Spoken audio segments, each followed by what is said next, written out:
What is Gucci YouTube? It's your boy Black Gucci Hot 3 long face, skinny body, and we are back, still black. Yes, sir, ski with some more fire Boruto manga related context. Now, before we get in the video, don't forget to like, comment, subscribe, smash that like button, share the video with your friends, and start talking about these Shinju. Let's get it. 9 mountains and 8 seas make one world. 1,000 worlds make one chiliocosm. 1 chiliocosm to the power of 3, and there's nothing I can't cut. Boruto 2 Blue Vortex has introduced to us the new villains as of late within Boruto's story. And a lot of people touched on the idea of Code getting kind of taken over, apprehended, or, losing control of these claw grimes that he has been in possession of within the last 3 years, the last couple of chapters within Boruto's story. Now, we see the progression of these monsters and Code's stance in the villain hierarchy in terms of him being that's the main person we got to worry about, as opposed to him just being a catalyst right now that's doing an excellent job, need I say, at moving the story. I'll be real. After Kawaki sealed away Naruto and did all of that nonsense, right? I could just say, actually, since the start of 2 Blue Vortex, let's be real, Code has been the driving factor. It kind of started after his fight with Damon. He started to push things to the point where we were anticipating what was Code about to do next in order to see the future of the series. And obviously, Kawaki, holding the long reigning title that he's had since his introduction in the story, took back hold of that title once he regained his Karma Seal, once he killed Boruto, and eventually came to seal away Naruto and Hinata. But now, throughout 2 Blue Vortex, it's been I want to see what Code is doing, because every move or everything that this guy Code is doing is going to do something for the story. Whether it's an L or a W for the man, we cannot deny that fact. Whatever he is doing, we're going forward with this motherfucking story. So I'm really excited. And all, I like that we were able to somehow get it in the ballpark in terms of Code. A lot of people saying getting eaten by the Ten Tails, merging with the Ten Tails, but we see essentially what he did from the jump, mixing his claw marks, which i.e. translates to his iron blood and his chakra, which ultimately makes his jutsu, but embedding that into these Ten Tails did something completely different. And we see what Boruto's cautions and his worries were. Once these Shinju starts popping out, Boruto gets a little shook once he sees the Sasuke claw grind, the Sasuke Ten Tails Jubi, the Shinju face to face, and they have a little skerfuffle, a mini clash. Boruto's dodging his attacks, and then they have a Chidori, infamous Chidori and Rasengan clash, and the dust settles. But there's a lot to unpack here, just in terms of the Shinju. Now, everybody's asking the same question: who are they? Right? We got a good idea for most part. Seen some real interesting things, so I'm gonna stay away from that, right? In terms of talking about the predictions for chapter 5, I feel like his character is going to be very important. It's between him, Sumire, and Amado. I'm really looking forward to those 3 characters, but I'm going to stay away from Alfredo right now, because in terms of who he is, whether it be Jigen, whether it be Shiki, whether it be someone that got bitten by a tree that we don't know, someone off panel, or a character that was just introduced, right? And then we're going to eventually build him up in order to be one of those main villains, because it doesn't have to be someone like, oh, yeah, that's going to be, because, at the end of the day, my guy Bug, what I'm saying? Henny Lord Bug, he is the top of the top. If we talking the top of the echelons, but if Bug can do it, who knows who else can do it. But anyways, we got kind of an idea, we got a grasp of who these things are, but I want to go to the source, the root of the material of what they actually are. So it's going to be a whole bunch of loose trails, rabbit trails, if we try to figure out why they decided to awaken at the point that they awakened when Boruto finally did the flying Raja and popped up in the vicinity. We're going to be on a rabbit trail. If the writers definitely don't want us to have that answer, that was just a way for them to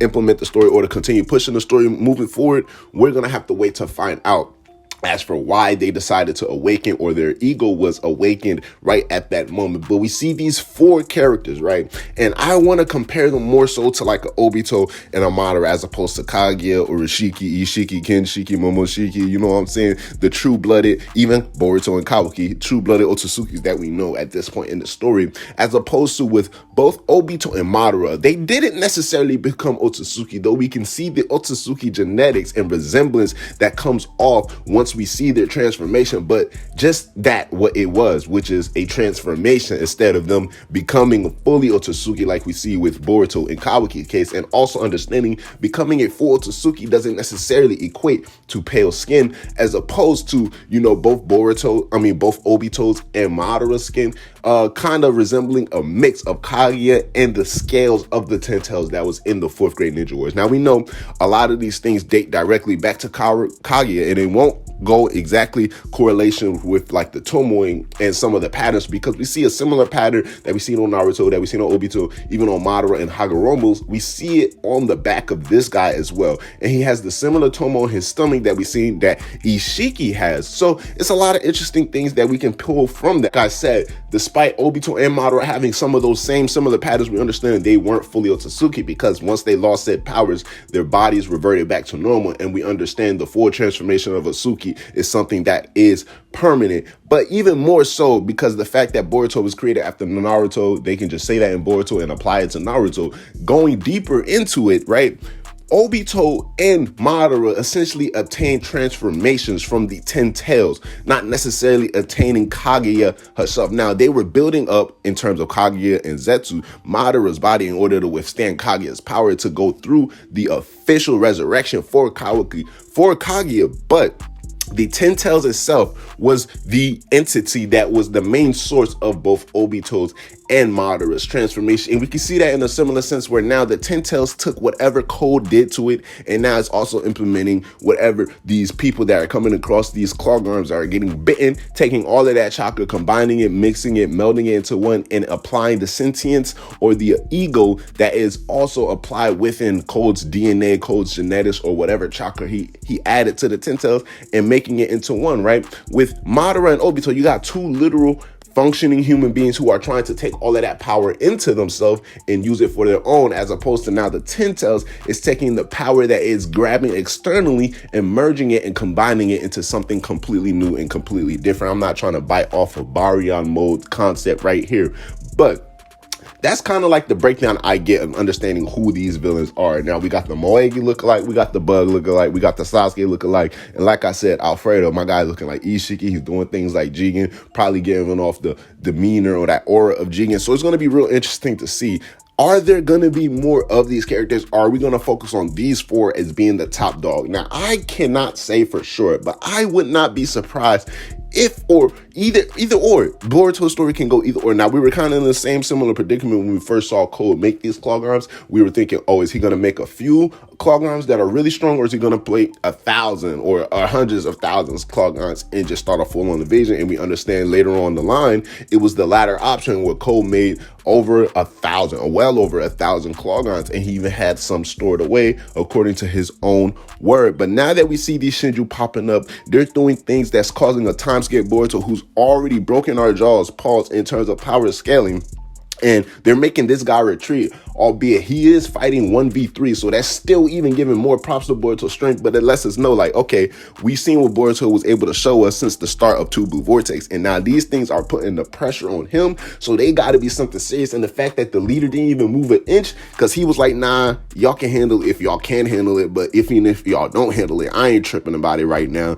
I'ma find them a bit. Like, come on. So we got an idea, like, at least, at the very least, this guy Alfredo is up there, and my guy Sasuke, who clashed with Boruto, is up there. In terms of Moegi and in terms of the Bug guy, you know, Moegi caught the drop on Boruto with the Earth Style Jutsu, flying Raijin out of there super quick. Bug been trying to catch a hit on this guy Boruto since he popped up in the chapter, ain't been able to land a hand on the man. So those two is real. I put them below Boruto. But you know, when it comes to tag teaming, then it becomes a little bit more serious, and which is why it led it to Boruto having to retreat. But these Shinju are going to be a very, very integral piece in Boruto's story, and I am all for it. I really enjoy the fact that they were able to implement themselves into the story as such. I gave the idea it was going to be kind of like a Vegito type of thing, where, you know, when Vegito first came into the story, he's like, I'm not Goku, I'm not Vegeta, I'm Vegito, and I'm finna beat you, ho. You feel me? On some stuff like that. And now we got these Shinju popping up like Code. You are a clown, been a clown, and you forever gonna stay a clown. So just stay down. And they out here spouting nonsense to my man's Code. So I really like the direction this is taking. Now Code is gonna have to take it back to you. He's gonna be a lingering or overarching villain. I really like that. I really like that, because if Code within the next 10 to 15 chapters isn't like, dang, everybody done forgot about him, but now he's pulling up with the sauce. If he isn't like that, man, I guess he was nothing more than just to be a stepping stone or a catalyst type of character. But I'm definitely keeping my eye out, because we understand more people are going to be getting bitten by these clog arms. Are they going to be implementing more and more of these Shinjus in the story? Are they going to be even stronger Shinjus? If that dude, that just completely dilates or dilute, I believe that's the right word, the introduction of this Alfredo character, I feel like he's going to be the big bad, the top dog. And there's definitely going to be more lieutenant, how you want to call them, Shinjus that popping up, lieutenant, like right under Alfredo, I guess along the lines of the Sasuke or even the Bug and Moegi Shinjus in terms of power level. I feel like there definitely might be more, probably a couple more, handful, 3 to 5 more, because there's obviously going to be more people that get attacked and bitten by these clog arms. So it's going to be real interesting to decide how they implement more of these clog arms, more of these Shinjus in the story, or they're just going to let it be that everything that's created right now is created and they used up all of the physical material left of the Ten Tails in order to complete or to make what they have right now, meaning these last 4 Shinjus are what the main bodies, that last skinny shriveled up body of the Ten Tails, used up the last of his chakra to create, and as opposed to all the other clog irons, that's what they have right there. But in terms of the chakra and the power that they suck out or they come across, is going to automatically either transfer back to Alfredo or transfer back to all 4 of those. I don't know what direction they're going to take, but there's a lot of interesting ways they can go about it, especially with the introduction. It's your boy Black Child. Let me know how y'all feel about these Shinju, the new villains, and the direction that the Boruto story has decided to take within Two Blue Vortex. Holla at your boy. I'm gonna holla at y'all. Black Child out. Yes, sir. Ski. Can we take a trip to the sky? Show them that our limit's too high. Cocoa butter hips on the wristlet. She said